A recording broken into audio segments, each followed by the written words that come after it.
Assalamu alaikum. Today we are going to talk about fractions. So what is a fraction?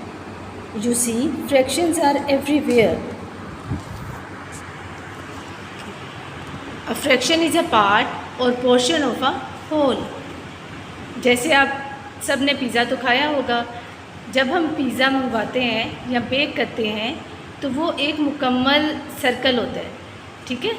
तो जब हम उसके parts में उसको डिवाइड करते हैं ताकि सब मेंबर्स को पूरा पूरा आ जाए, तो वो उसके जो पार्ट्स होते हैं वो क्या बन जाते हैं, फ्रैक्शंस, ठीक है। जैसे ये हमारे पास एक रेक्टेंगल है, ये पूरा होल को शो कर रही है, यानी ये मुकम्मल रेक्टेंगल है, ठीक है। जब हम इसके पार्ट्स कर दें, जैसे ये मैंने यहाँ पर इसके 2 पार्ट्स में इसको डिवाइड कर दिया, ठीक है। तो ये इसका ये वाला पार्ट जो है ये भी 1/2 को शो करेगा और ये भी 1/2 मीन हाफ़ को शो करेगा, यानी मैंने इसको आधा आधा कर दिया, हाफ़ कर दिया, ठीक है। इसी तरीके से अगर आपके पास एक शेप है सर्कल की, तो आप इसके पार्ट्स कर रहे हो, अगर आप इसको 2 हिस्सों में डिवाइड करोगे तो इसका ये वाला पार्ट और ये वाला पार्ट 1/2 और 1/2 हो जाएगा। अगर मैं इसको 4 इक्वल पार्ट्स में डिवाइड करती हूँ तो मेरे पास 4 हिस्से इसके हो जाएंगे और मैं इसको किस तरह लिखूँगी, मेरा एक जो पार्ट है ये वाला या पोर्शन है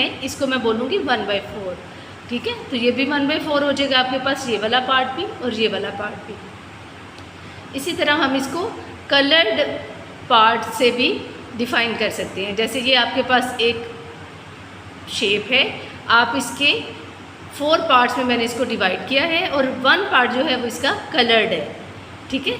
तो जो कलर्ड पार्ट है वो हम एट द टॉप लिख देंगे फ्रैक्शन की, और ये बॉटम में आ जाएगा जितने आपके पास टोटल पार्ट्स हैं। ये इसके 4 हिस्से हैं तो 4 हम यहाँ लिख देंगे, और जो कलर्ड पार्ट है, कितने कलर्ड पार्ट हैं इसके, 1, तो इसकी फ्रैक्शन क्या आ जाएगी, इस कलर्ड पार्ट की फ्रैक्शन आपके पास आ गई है 1/4, ठीक है जी। इसकी डेफिनेशन दोबारा सुन लें। A fraction is a part और पोर्शन ऑफ अ होल। एक मुकम्मल का पार्ट या पोर्शन अगर हम लेंगे तो उसको हम फ्रैक्शन बोलते हैं।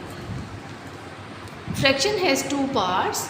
अब फ्रैक्शन को हम लिखने के लिए इसको 2 पार्ट्स होते हैं। जैसे हम कोई भी हमारे पास नंबर है 2/7 फ्रैक्शन में, इसका जो ऊपर वाला पार्ट होता है इसे बोलते हैं न्यूमरेटर और नीचे वाले पार्ट को हम बोलते हैं डिनोमिनेटर, ठीक है।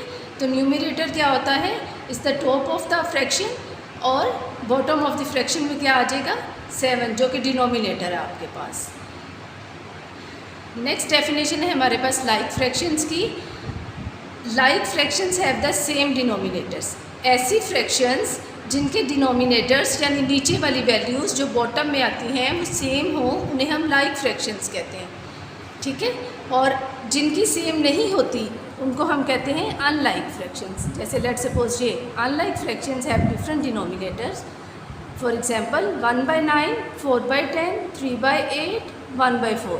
अब आप देखें यहाँ पर सबके डिनोमिनेटर्स जो हैं वो चेंज हैं, तो ये क्या है, अनलाइक फ्रैक्शंस कहलाती हैं। और यहाँ पर सबके डिनोमिनेटर एक जैसे हैं, 4, यहाँ पर भी 4, यहाँ पर भी 4, तो ये क्या होंगी, लाइक फ्रैक्शंस, ठीक है। आपको समझ आ गई है लाइक फ्रैक्शन और अनलाइक फ्रैक्शन की। अब हम आगे चलते हैं, equivalent fractions. When we multiply the numerator and denominator of a fraction by the same number but not 0, we get an equivalent fraction. जब भी हम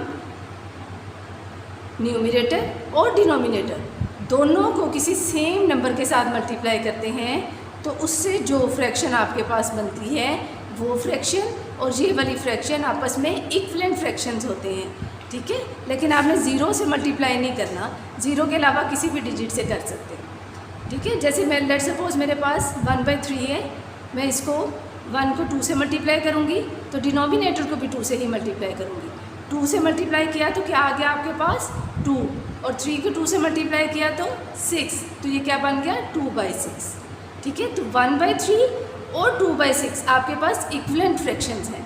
इसी तरह अगर मैं 2/6 को भी किसी नंबर के साथ मल्टीप्लाई करती हूँ, यहाँ भी मैंने 2 के साथ ही मल्टीप्लाई किया, आप किसी और नंबर के साथ भी इसे मल्टीप्लाई कर सकते हैं।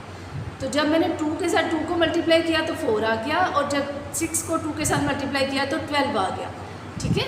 तो 4/12, 1/3, 2/6 ये तीनों जो हैं ये इक्विवेलेंट फ्रैक्शंस हैं। इसी तरह when we divide the numerator and denominator of a fraction by the same number we get an equivalent fraction. तो फिर भी हम इक्विवेलेंट फ्रैक्शन पर आते हैं जब भी आप किसी सेम नंबर के साथ ऊपर वाली वैल्यू और नीचे वाली वैल्यू को डिवाइड करते हैं। 18/20, 18 को मैंने 2 से डिवाइड किया तो 9 आ गया, और इसी तरह 20 को भी 2 से डिवाइड किया तो 10 आ गया। तो हमें क्या इससे मिला कि 18/20 और 9/10 आर इक्विवेलेंट फ्रैक्शंस। ठीक है, एक और एग्जांपल है मेरे पास, जैसे 24/42। 24 को भी आपने 3 से डिवाइड किया और 42 को भी 3 से डिवाइड किया। आप किसी भी नंबर से इनको डिवाइड करके देख सकते हैं। ठीक है, मैंने 3 लिया है। जब मैंने 24 को 3 पे डिवाइड किया तो 8 आ गया। ठीक है, 3 8 से 24 होता है। और इसी तरह 42 को जब मैंने 3 पे डिवाइड किया तो हमारे पास क्या आ गया, 14 आ गया।